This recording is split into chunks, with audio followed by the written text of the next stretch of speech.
Hi, this is Amit. Dear students, welcome back to the virtual classroom of Balurghat Mahila Mahavidyalaya. This is our third class on Samuel Johnson's poem, London. In our previous two classes, I have already discussed about the historical background of the poem and we have read the first 56 lines of the poem. In today's class, we will begin from line 57. But before that, let's have a quick recap on our previous two classes or on our previous discussions. Johnson's poem has followed the 18th century Augustan satire form of writing, and it is an imitation of the classical Roman poet Juvenal's third satire. In the beginning of the poem, we have learned that, like Juvenal's friend Imbricius, Johnson's friend Thales is leaving the city of London for its corrupted life and moving to Cambria, present-day Wales. The first 34 lines is narrated by the poet about the reasons of Thales' decision of leaving the city. The remaining 229 lines are narrated by the poet's friend in a more like dramatic monologue form. After the poet introduces his friend, his voice is silenced and we hear Thales' view of life in London and his finding a place, a peaceful place rather, outside the city. In Thales' view, or in Thales' initial narration, the city London is viewed as a place where social and moral problems like corruption, bribery, flattery are in abundance. Whatever is appreciated and rewarded is sycophancy and adulation. London, in Johnson's view, has become a city where or which thriving a masquerade which has made the English honor nothing but a standing jest.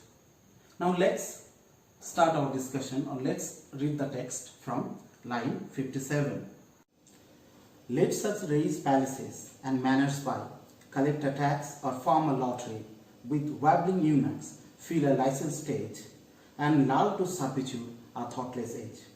Now, after criticizing Robert Walpole's government and corrupted politicians, Thales is saying that, or Thales is narrating that, let such means let the people of Robert Walpole's government or corrupted peoples, politicians, build palaces or buy huge mansions or a huge states, collect tax or farm a lottery business.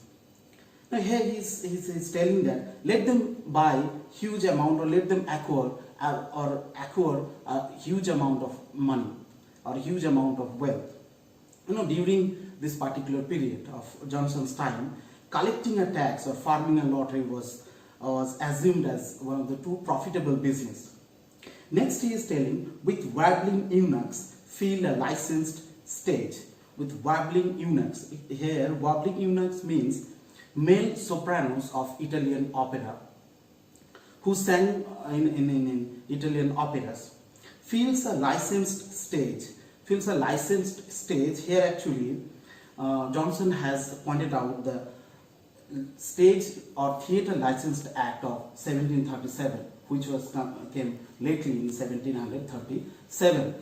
Here he means that this licensing act was actually what it was actually, while writing something or some dramas, one has to get approved or get a license from Lord Chamberlain's office, or which was monitored by the government. This licensing act was introduced only in order to silence the satire of Robert Walpole. So here he is mentioning that particular act of licensing act. Next he is telling that, and lull to servitude a thoughtless age. People like Robert Walpole, who are patronizing the Italian opera, the Italian culture, in order to pollute it, and it's get polluted, the English culture and customs and rituals. And even they are not bothered to hear the satire on them also. So for that, Thali is referring here that even they will pollute the culture, the politics and the customs of English or English cultures. And he said by that they will create a thoughtless age. By that they will create an audience who will actually will not bother, who will not come up with any productive things, who will only thinking about whatever the government patronizing them or whatever government is showing them. They will be not criticizing the government. In that way, Thali is referring that there will be a thoughtless age if this pollution is, if this pollution of culture is going for a long time, if these people are ruling this country for a long time, there will be a thoughtless generation. Next, he ironically portrays and he narrates, heroes proceed. He is ironically or satirically he is pointing the people of Robert Walpole's government or the corrupted politicians as heroes, because he thinks that what bounds your pride shall hold, what cheek restrain your thirst for power and gold. After seeing all these things, he's bothered that there is here actually in this sentence, the pride means the power actually. No one can stop them. Their power is not limited. They are enjoying a limitless power while actually gaining wealth and while dominating the English people. Here he says, what bounds your pride shall hold. No one can restrain you. No one can restrain your pride or power. And what check restrain your thirst for power and gold. No one. There is. I cannot see even you are enjoying a limitless power. It is while governing the people of England. Behold rebellious virtue quite overthrown. Behold our fame, our wealth, our lives your own. Now he's telling that I can see that the virtue has been overthrown, the morality has been overthrown from the place, and our fame, our wealth, all our lives have been polluted. You have accumulated, you have deglorified our fame, you have accumulated all our wealth, even you have polluted our day-to-day lives also. Next he narrates, to such a groaning nation's spoils are given. Here this groaning nation spoils, even to these people, the growing nation spoils. Here it means the amount, the wealth and the property which has been plundered from the colonies. The spoils here means the plundered wealth which is coming from the different parts of the world, different colonies from all over the world. Here he is telling even these people are getting, even these people are accumulating, or even these people are also getting the wealth which are coming from the different colonies. When public crimes inflame the wrath of heaven, Thali is telling even this makes all these crimes, whatever these people are doing, even this actually makes the heaven also, even the God is very angry, even God is very angry in their activities, whatever they are doing, while accumulating wealth and while tormenting the English people. But what, my friend, what hope remains for me, who start at theft and blush at treasury? Now Thali is saying there is no hope for him. He cannot hope for anything here now in this city, in this corrupted city, in this city of London, because for him a petty crimes like theft or lying in a court, it's very hard for him. He cannot even think of lying. He cannot even think of accepting such petty crimes like theft or telling lies. And for him, people like Robert Pole or his government politicians are doing, it's beyond acceptation. He cannot bear, he cannot actually accept the crimes which are going on or which have been done by the corrupted politicians. Next he is narrating, who scarce forbear, though Britain's court his sin, to pluck a title, poet's borrowed wing. Even he cannot bother about singing. He cannot. He's referring a poet with with a bird. He's metaphorically projecting a poet with a singing bird. He thinks that even if he has given any title, even if he has to sing in royal's court, he cannot tell lies. He cannot plagiarize someone's work, like whatever going on in Robert Poles or in the Parliament of England. People are plagiarizing. Even the great poets are plagiarizing some others' works and singing. According to him, he cannot think that just like a bird should have a natural wings, Thale thinks that a poet should have also his own natural writings, his own natural way out to express himself. He cannot borrow words from other people. Next, he narrates, a statesman logic unconvinced can hear a dare to slumber over the gazetteer. Thali is telling that no politician can convince him or impress him in this matter. No one can impress him with his logic. Such politicians are not there who can impress him with such logic to Thalis. And dare to slumber over the gazetteer. Here, this gazetteer actually, it's referring to the Daily Gazetteer, which has started in 1735, and it was actually financed by the ministry, and where actually it contains many apologies for the government, or rather say the Walpole's government. So he says, I'm not the person who will think of sleeping in the papers of gazetteer.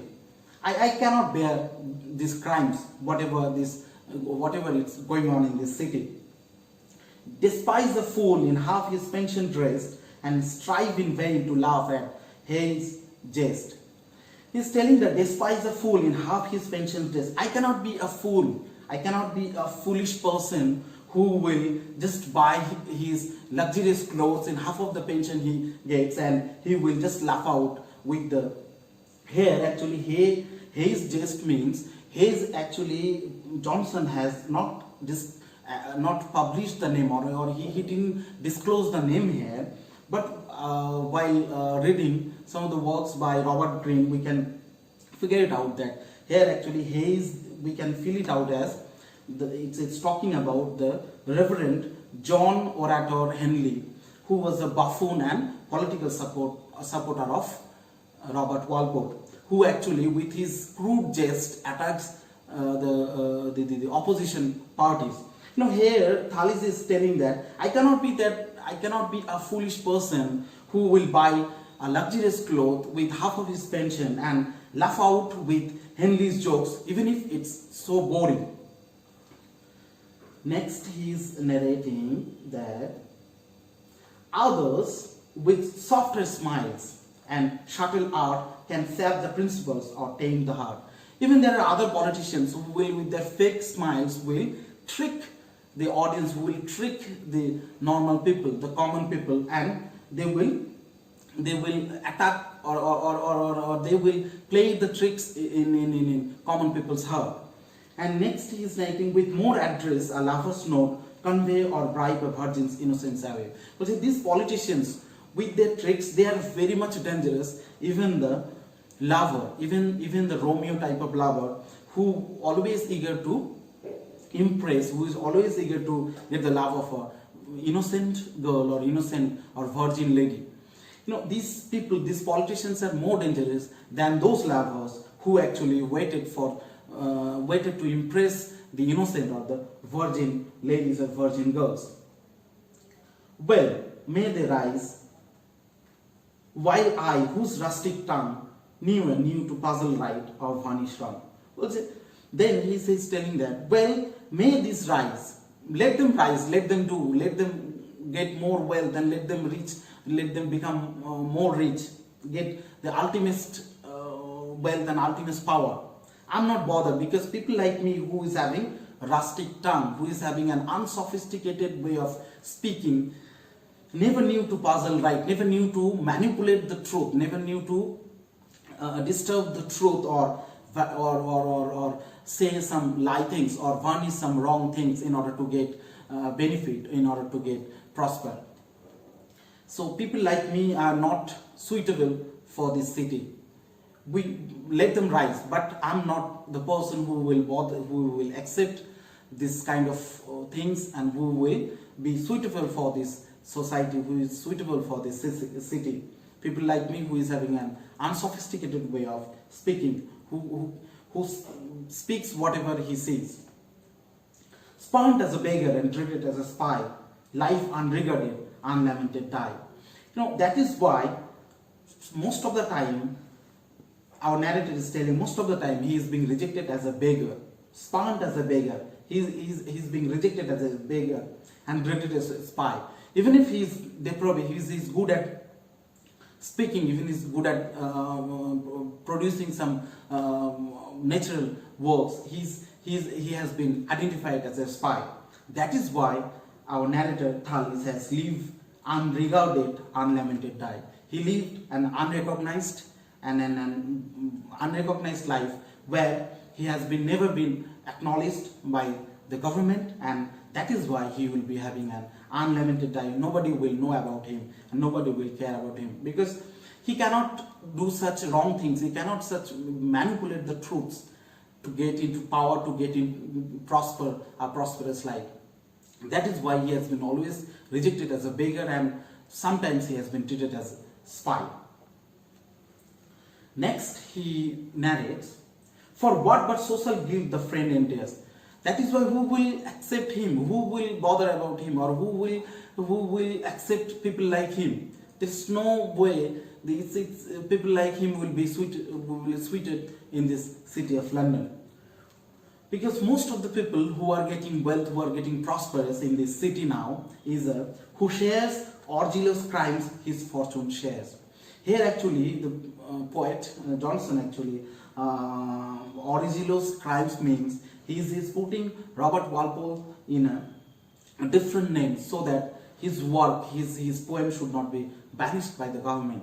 Here actually Orgilo's crimes means he is telling that the crimes done by Robert Walpole and his government. So whoever is sharing, whoever is supporting the works of Robert Walpole, or whoever is following, or whoever is accepting their crimes, accepting whatever Robert Walpole is doing, they are getting prosperous, they are getting fortune, they are getting rich.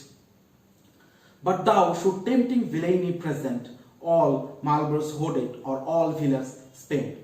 So even if you are in that way, you can become richer, or if you are doing some villainous things, you will be treated badly by the people of Robert Walpole's government. And in that way he is telling that all Marlboroughs hoarded. Here actually he is telling that, referring the Duke of Marlborough, the great General John Churchill, who has been benefited in the French War of Spanish succession during 1702 to 1711, during the reign of Queen Anne. He was gotten benefited from that war. And later he is telling, or all Villars spent. Here Villars means the George Villars, the second Duke of Buckingham, who has a good fortune but lost all his, or wasted his fortune, and died squalor, died in a very poor condition. He is telling, either you have to acknowledge, or you have to either you have to focus, or either you have to support the works of Robert Walpole's government, or you can lose all of your belongings, you can become very poor. He's referring here as a Marlborough's hoarded. It's telling you, either you can be so rich in this profitable time, getting profit from Robert Walpole's government, or you can become a beggar or a poor. You can be in a very poor condition like George Villars, who wasted his fortune. Turn from the glittering bribe thy scornful eye, nor sell for gold what gold could never buy. The peaceful slumber, self-approving day, unsullied fame and conscience ever gave. Now, from this glittering bribe, I cannot took away my eyes. I cannot just look all these things and then think that everything is going accordingly, everything is going appropriately. I cannot take away my eyes from these villainous things. Not sell for gold, or what gold could never buy, the peaceful slumber, self-approving day. I cannot sleep properly while living in this city where this kind of crimes, this kind of things are going on, this kind of torture are going on. I cannot peacefully sleep. The peaceful slumber, self-approving day, unsullied fame and conscience ever gave. He says that a person who is in conscience cannot sleep or cannot properly approve everything, whatever is going on, or cannot accept this childish fame if he is in his conscience. Next he is narrating the cheated nation's happy favorite sea. The sea who has been getting, who are becoming our favorite. Here the cheated nations means he is referring to the France and Spain. So the narrator, the Thalys, is referring here, the cheated nations happy favorite sea, mark whom the great cares who frown on me. He is telling the cheated nation, the nation of France become our most favorite, and they are getting the most caresses, or they are getting most attention. London, the needy villain's general home. Thalys thinks that London has become the villainous place of general home, the villainous place where the French people are actually exploiting the government. The common shore of Paris and of Rome. He is referring this incident, or he is taking the information from Juvenal's third satire, where it has been mentioned that the Roman city is being polluted or corrupted by the Greek immigrants. Here, the London city has been corrupted, according to him, by the French, some of the Spanish immigrants who have come here and are polluting this English culture and society and life. So that is why he says, London, the needy villain's general home, the common shore of Paris and of Rome. The city of London has become a place, a villainous place, where these immigrants from France and immigrants from Spain are corrupting the society and the customs of English nation. With eager thirst by folly or by fate, sucks in the dregs of each corrupted state. Forgive my transports on a theme like this. I cannot bear a French metropolis. So that is why our narrator Thalys he cannot bear this. He cannot see this city of London to become a typical French metropolis. So that is why he doesn't want to stay here. He doesn't want to witness this city's transformation into becoming a French metropolis. Next he is narrating illustrious Edward from the realms of day. Here the illustrious Edward, Johnson is referring here, Edward III, who has ruled England from 1311 to 1377, who was famous for his victory over the French people. You know, this Edward III is seen from heaven. He is looking at England from heaven and thinking that the land of heroes and of saints survey, nor hope the British lineaments to trace the rustic grandeur or the Surly grace. You know, people like Edward III, who ruled England victoriously and who famous for his victory over the France, who has never gave France any chance to win over him, is looking from heaven and seeing these things, and the land of heroes and the saints of survey, nor hope the British lineaments to trace the rustic grandeur or the Surly grace. They could easily think that the arrogantness, the simplicity, the natural beauty of England has decaying slowly day by day, but lost in thoughtless ease. All this glorious story, all these glorious days has been over now. It's been already been past now, and generation which is thoughtless, which is unproductive, which is not criticizing the government, or who are not allowed to criticize the government, who has become thoughtless and empty show, and all these things, all these glories of England has become an empty show. Behold the warrior dwindle to a view, since freedom pity, refined away, of France the mimic and of Spain the prey. Now this generation of people, and of Robert Walpole's government, all of these people have started following and started imitating or started mimicking the French styles, the French customs, cultures, and they have become haunted by the Spain, by the Spanish people. They become more worried about, they become more likening about the male counterparts or these French counterparts. They started imitating, mimicking, or they started following the traditions, cultures of French, or they started following the French fashions and styles. Next he narrates, all that at home no more can beg or steal, or like a gibbet better than a whale. See, people like him, people like Thales, cannot steal or beg. They are not suitable for this place. They if they are not following Robert Walpole's policies, decisions, they can't stay in the city, even because they can't even beg or they can't even steal, or they better like a gibbet better than a wheel.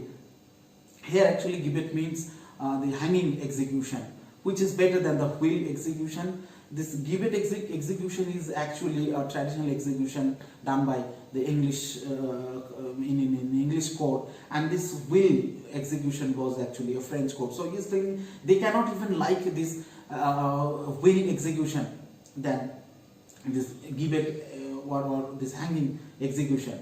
Hissed from the stage or hooted from the court, their air, their dress, their politics import. All of these things are they are importing from different. They are importing from French cultures, French customs, and from other parts. Their air, their dress, everything has been now imported. Obscure, artful, valuable, voluble, and gay. On Britain's fond credulity, they prey. No gainful trade their industry can escape. They are only focusing on gaining more profit. Even if they have to sell everything to their enemies, even if they have to, they have to participate, or they have to acknowledge their enemies, even they have to sell their wisdom to their enemies. They sing, they dance, clean shoes or cure a clap, all signs and fasting monsieur knows, and bid him go to hell he goes. All these things actually taking a generation into hell.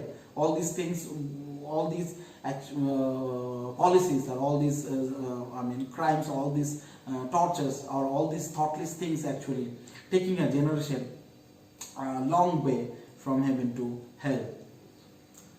Oh, what have avails it that from slavery far I drew the breath of life in English air, was early taught a Britain's right to prize, and lift the tale of Henry's victories, if the God conquered receives shame, and flattery subdues when arms are in vain. So that is why our narrator Thales, he wanted to have a fresh English air, because if he is staying in the city of London, he won't be getting English air, because this air of London city has been polluted by the French customs and styles and cultures. So that is why he wanted to have a fresh air, and he wanted to leave the city and be in the countryside, or be far away from this city, because whatever it avails from slavery from here, he cannot live a life of a slave here. So he wanted to take a fresh breath, English breath. That is why he is leaving. Was early taught at Britain's right to prize, and lived the tale of Henry's victories, because he thinks that here actually refers to Henry V, who ruled England from 1387 to 1422, and he got numerous victories over the French.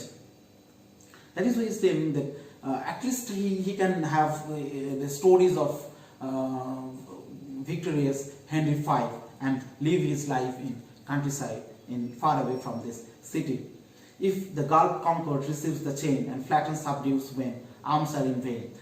Whatever these French armies, whatever they have lost, and Thales thinks that they have achieved everything by whatever their armies have lost, they have achieved through their cringes in vain, their vain cringes. So we will stop here for a time being. Stay home and stay safe. In the next class, we will start at line 123.